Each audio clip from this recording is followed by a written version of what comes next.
बिस्मिल्लाहिर्रहमानिर्रहीम, अस्सलाम वालेकुम। साल की सबसे बड़ी मुआशी एक्टिविटी यानी कि बजट, यानी कि अगले एक साल मुल्क चलाना किस तरह है, उसके लिए हमारे खर्चे कितने हैं, उसके लिए हमारे पास आमदनी कितनी है, उसके लिए हमें कर्जा कितना लेना है, ये सारे का सारा अब से एक दिन बाद 9 जून को ये होना है। कल इक्तिसादी जायजा पेश किया जाएगा, यानी कि ये वाला जो माली साल है जो कि जुलाई से शुरू होकर जून पे ख़त्म होता है, उसमें पाकिस्तान की कारकर्दगी कैसी रही।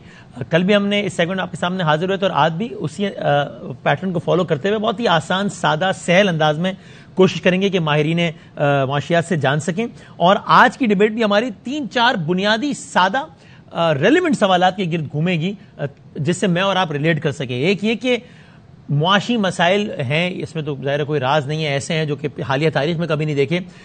फौरी शुरू करने वाले 3 इकदाम क्या हैं, कौन से वो 3 स्टेप्स हैं जो कि फौरी तौर पर शुरू कर दिए जाएं तो सूनर या लेटर ये मुआशरी बेहतरी हमें नजर आएगी। फिर फौरी तर्क कर देने वाले 3 इकदाम क्या हैं, गवर्नमेंट कौन से 3 काम फौरी तौर पर तर्क करे तो बेहतरी आएगी। कौमी आमदनी में इजाफा कैसे हो, ज़ाहिर ज्यादा आमदनी होगी तो गवर्नमेंट के पास ज्यादा फिस्कल स्पेस होगी स्पेंड करने के लिए, तो उसको कैसे बेहतर किया जाए और आम आदमी को रिलीफ कैसे दिया जाना है, इसके गिर्द आज की बहस घूमेगी। इक्तिसादी जायजा आना है कल, लेकिन इसमें कोई दो राय नहीं है कि जो टारगेट सेट किए थे जब भी बजट, जिस तरह कल बजट पेश किया जाएगा परसों, तो वजीर खजाना साहब बताएंगे कि भाई हमारा अगले माली साल के लिए ये टारगेट्स हैं। फिर जब वो एक साल गुजर जाएगा तो हमें पता लगेगा कि वो टारगेट्स कितने अचीव हुए, कितने मिस हुए। अब चूंकि पिछला माली साल गुजर रहा है तो हमें पता लग रहा है कि टारगेट्स कितने अचीव हुए, कितने मिस हुए। मैं डिटेल में जाए बगैर सिर्फ 2-3 मेन टारगेट्स आपको बता दूं तो आपको आइडिया हो जाएगा कि हुआ क्या है इस माली साल। जीडीपी, मईशत की शरह नमू, किस हजम के साथ, किस परसेंटेज के साथ मईशत ने ग्रो किया है। गवर्नमेंट ने इसका टारगेट सेट किया था कितना, 5.1%। अचीव कितना हुआ, टारगेट मिस हुआ, कितने बड़े मार्जिन से मिस हुआ, हाफ से नहीं जनाब। 5.1% का टारगेट किया था, 0.29% अचीव हुआ है। तो आप इससे अंदाजा लगा लें कि कितना बड़े उससे टारगेट मिस हुआ है। हम कहते हैं हम एग्रीकल्चरल कंट्री हैं और वो सारे का सारा मामला 3.9% उसकी ग्रोथ टारगेट की गई थी, 1.5%, आधे से भी ज्यादा पर आकर हम रुक गए। अहम फसलें, उनकी ग्रोथ टारगेट की गई थी 3.5%, अचीव क्या हुआ, -3.2%। ये सिर्फ 2-3 आदाद शुमार हैं कि जिससे ये अंदाजा लगाना मुश्किल नहीं है कि हम कहां खड़े हैं। बहरहाल जो सवालात मैंने बताए मासूमाना सवालात हैं, लेकिन बहुत सादा है, लेकिन बहुत अहम है। उनके गिर्द डिस्कशन का आगाज करते हैं। मुजम्मिल असलम साहब माहिर मुआशियात हैं, उसका गवर्नमेंट का सेटअप था, ज़ाहिर उसके इकोनॉमी की टीम के एक अहम रुकन भी थे। बहुत शुक्रिया मुजम्मिल असलम साहब। जीशान मर्चेंट साहब माहिर मईशत, माहिर टैक्स उमूर हैं। ज़ाहिर गवर्नमेंट जितना ज़्यादा टैक्स रिसीव करेगी तो ही वो उतना ज़्यादा खर्च कर सकेगी। नॉट टू फॉरगेट कि तकरीबन 9,200 अरब के आसपास गवर्नमेंट कहती है कि हमने इस साल टैक्स कलेक्ट करना है। 7,500 अरब रुपए उसमें से तकरीबन मोर और लेस प्लस माइनस वो कर्जों और सूद की मद में दे दिए जाने हैं। तो आप इससे अंदाजा लगाएं कि गवर्नमेंट के पास फिस्कल स्पेस कितनी है। और हमारे साथ मोहम्मद सुहेल साहब, अगेन माहिर मईशत, स्टॉक एक्सचेंज और सारे मामला मोहम्मद सुहेल साहब जानेंगे। तीनों का मैं बहुत बहुत शुक्रगुजार हूं। मैं मुजम्मिल साहब आपसे आगाज, और वही मैं चाहूंगा अगर हम अपनी डिबेट को अगर स्पेसिफिक रख सकें तो पहला सवाल आपसे यही है, फौरी तौर पे शुरू कर देने वाले 3 इकदाम क्या हैं कि जिससे मुआशी बेहतरी आ सके। नंबर 1 कि जिसकी आमदनी है, चाहे वो जिस शोबे से भी हो, हाँ, और वो अगर काबिल टैक्स आमदनी है तो उसको टैक्स लगाया जाए। सही है। चाहे वो ज़राअत से हो, चाहे वो प्रोफेशनल सर्विसेज से हो, चाहे वो 80 साल का बूढ़ा हो, चाहे वो 20 साल का जवान हो, चाहे वो मर्द हो, चाहे वो औरत हो। सही है। सबसे पहले तो ये कि जिसकी काबिल टैक्स आमदनी हो उसको फौरन लगाया जाए। एक इसमें मिसाल आपको दे देता हूँ पेंशन की। पेंशन भी एक तरीके से आमदनी है ना, आपको इनकम आती है। पाकिस्तान में पेंशन लेने वाला शायद 15,000 रुपये महीने वाला भी है और 20 लाख रुपए महीने लेने वाला भी है। 15,000 वाला काबिल टैक्स आमदनी नहीं है, लेकिन जो लाखों में जिसकी पेंशन जाती है, जैसे ब्यूरोक्रेट्स हैं, एक्स पुलिस वाले रिटायर हैं, जज हैं, फौजी हैं, ठीक है ना, उनकी जो है टैक्स पे एग्जेम्पशन किस बात की, सही है, उनको भी टैक्स देना चाहिए। सही। पहली बात ये आलमी दुनिया का मुतालबा है। IMF की चीफ ने भी ये बात की थी पिछले दिनों, आपने एक वीडियो सुनी होगी 30 सेकंड। हर काबिल टैक्स आमदनी दूसरा पे टैक्स लगाया जाए। नंबर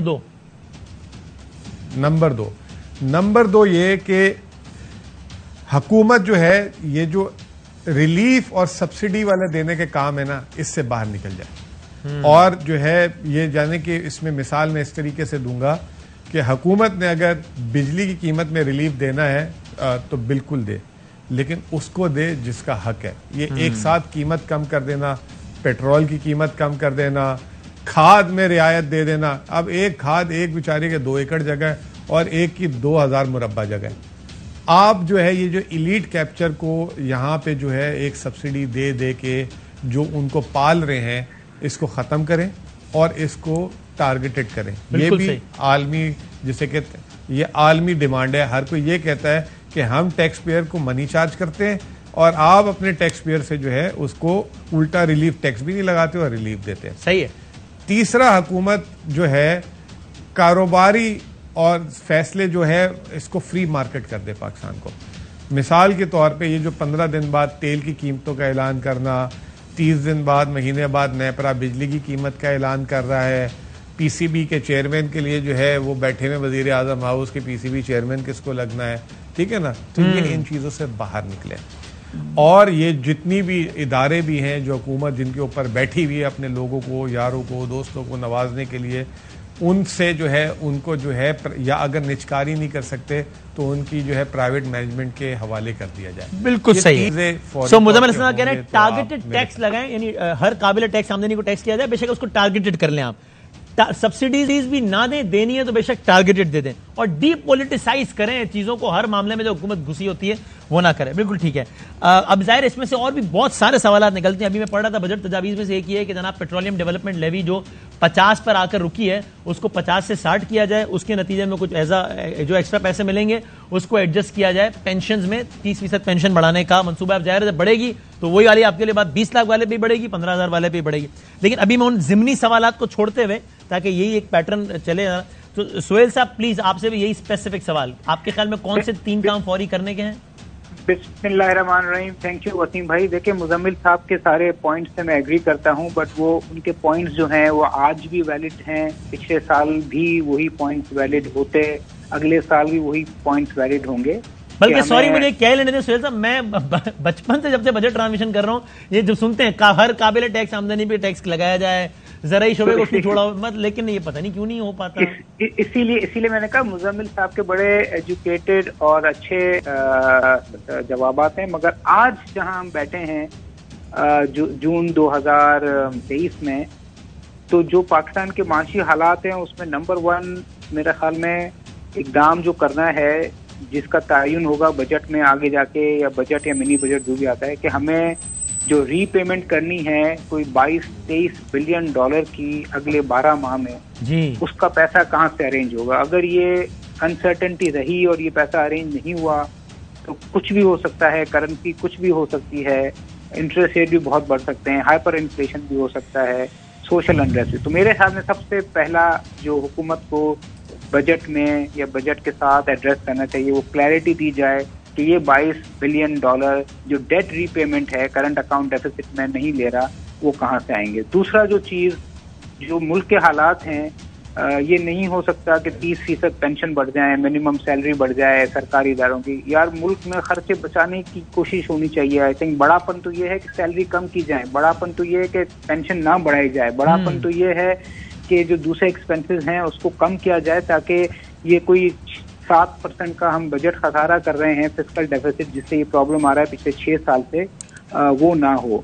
तो ये 2 पॉइंट ऐसे हैं जो मुजम्मिल ने तो बताए, मगर आज के लिए मेरे ख्याल में जो बहुत रेलिवेंट पॉइंट है वो आउट ऑफ बॉक्स, एक तो पहले डेट रीपेमेंट का बताया जाए, और आउट ऑफ बॉक्स ये है कि हमने खर्चे बढ़ते हुए तो देखे हैं, ये हुकूमत अगर सीरियस है तो ये साबित करे कि खर्चे बचाए भी जा सकते हैं। और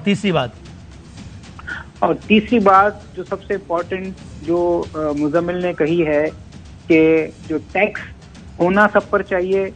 मेरा तो कहना यह है कि जो मुल्क के हालात हैं उसमें ना सिर्फ सब टैक्स दें आमदनी पे, बल्कि इस दफा ज्यादा टैक्स दें। अगर आपकी तनख्वाह से 30% कटता है, आपके सामने रिटेलर 0 देता है, तो रिटेलर भी 35 दे, और आप भी 35 दें, तो मुल्क को अशद जरूरत है। बेशक सुपर टैक्स लग जाए 1 साल के लिए तो पैसे, ठीक है। अच्छा, मैं इसमें एक जिमनी सवाल पूछ लूं before I move on to Zeeshan. ये जो आपने कहा कि एक सवाल खड़ा किया कि भाई पहले तो ये बताओ कि ये पैसे किस तरह देने हैं। तकरीबन 23-24 बिलियन डॉलर अगले साल देना है, अगले 3 सालों में 75 अरब डॉलर देना है।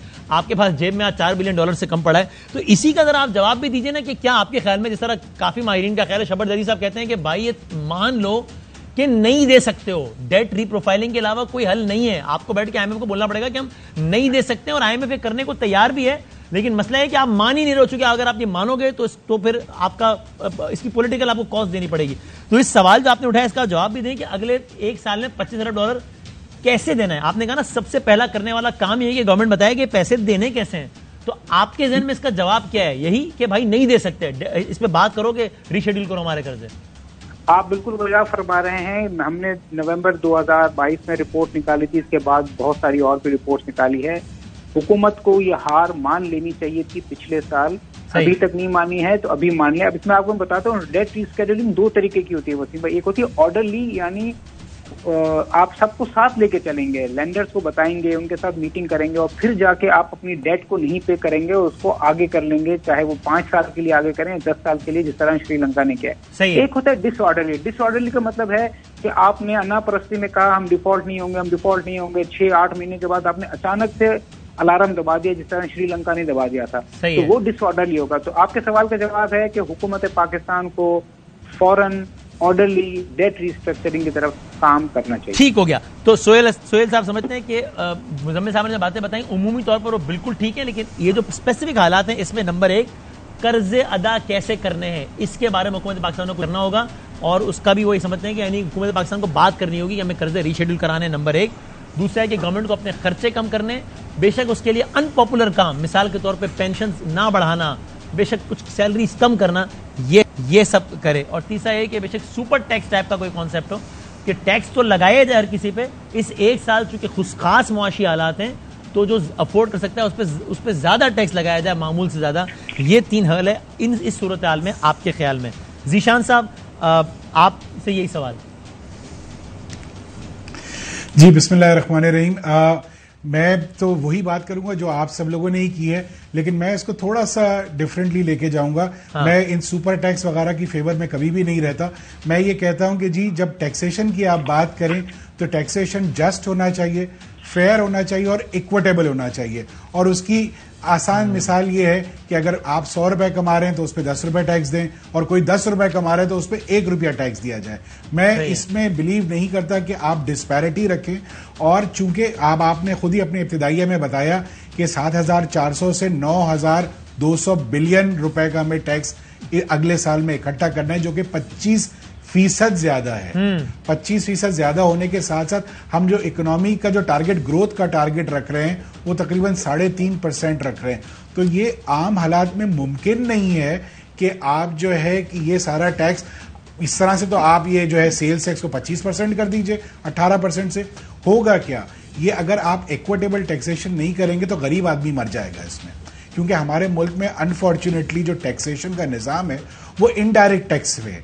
अब अगर आप कोई सुपर स्टोर से या किसी भी स्टोर से कोई चीज खरीदने जाते हैं, चाहे आप इस्तेताद रखते हो या ना रखते हो, जो चीज उस आइटम जो बंदा उस चीज को खरीदेगा उस पे सेल्स टैक्स लग जाएगा, चाहे वो अमीर है या महीने के 10 करोड़ कमाता हो या महीने का 25,000 उसकी तनख्वाह हो, उसने उस माचिस की डब्बी पे उतने रुपए टैक्स होना ही नहीं चाहिए। तो ये तो एग्जैक्टली ये तो अनइक्विटेबल टैक्सेशन हो गया ना। तो अगर हम ये करें, आप मुझसे अगर ये पूछें कि 100 रुपए कमाते और मियाँ 35 रुपए टैक्स दे दो, तो मैं कहूंगा जी मैं बिल्कुल 35 रुपए टैक्स नहीं दूंगा, मैं उस टैक्स की चोरी करने की कोशिश करूंगा। तो जो आप बात कर रहे थे सुपर टैक्स की, कि अगर आप टैक्स बढ़ा दें और सुपर टैक्स भी लगा दें तो मैं उसकी भी चोरी करूंगा किसी न किसी तरीके से, क्योंकि मैं वो चोरी करने के मीन्स रखता हूं।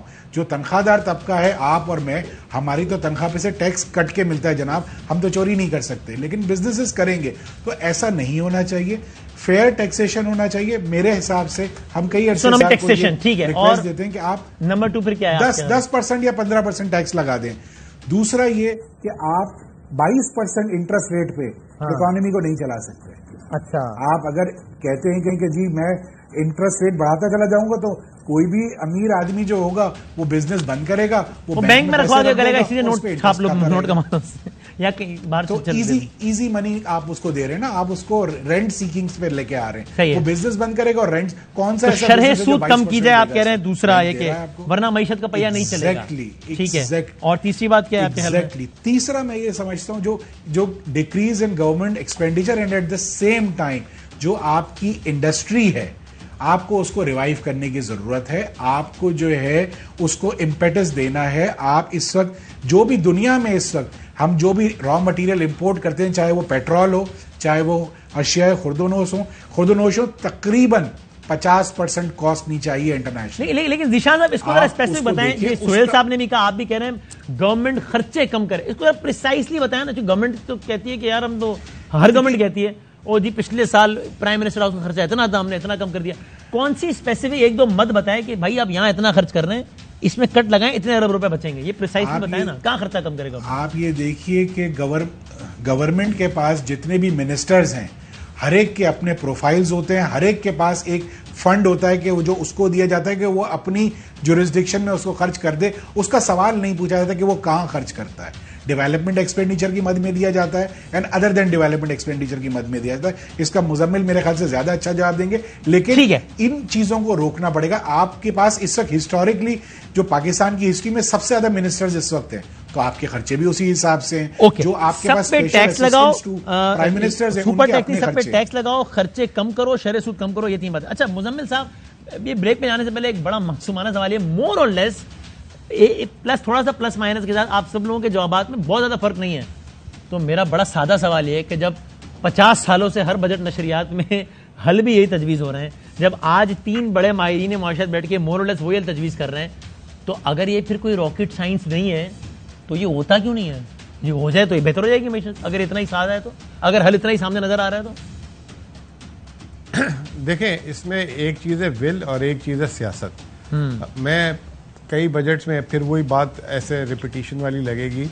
हमारे सियासतदानों को अभी तक एक बात समझ नहीं आई कि उनके जो है ख़जाने के मुंह खोलने से वो इलेक्शन नहीं जीत सकते। 2007-8 में मोहम्मद सुहेल बैठे हुए हैं, ये भी कंफर्म करेंगे आपको। मुशर्रफ साहब ने जो है 4 साल बड़ी अच्छी हुकूमत चलाई, 5वें साल उन्होंने जो है डेवलपमेंट एक्सपेंडिचर इतना खर्च किया कि वो इलेक्शन जीत जाए। उन्होंने आटे की कीमत आधी कर दी थी, पेट्रोल में 47 रुपए की सब्सिडी दे दी थी, हार गए। फिर जो है पीपल्स पार्टी आई, उन्होंने 2.5-3 साल अच्छे चलाए, चौथे 5वें साल उन्होंने खजाने के मुंह खोले। उस वक्त कहते भी थे एक जरदारी सब पे भारी, इलेक्शन जीतेगा, वो भी हार गए, बुरे तरीके से हारे। 2013 में आए इसहाक डार और नवाज शरीफ साहब, उन्होंने मईशत को जो है 2016 16.5 तक अच्छा चलाया। 17 से 18 के दरमियान उन्होंने भी वही काम किया, मिफ्ता इस्माइल लाइन में लाए कि जी खजाने की बोरियां खोल दी, डेवलपमेंट फंड, ये ऑरेंज लाइन, ये वो हार गए।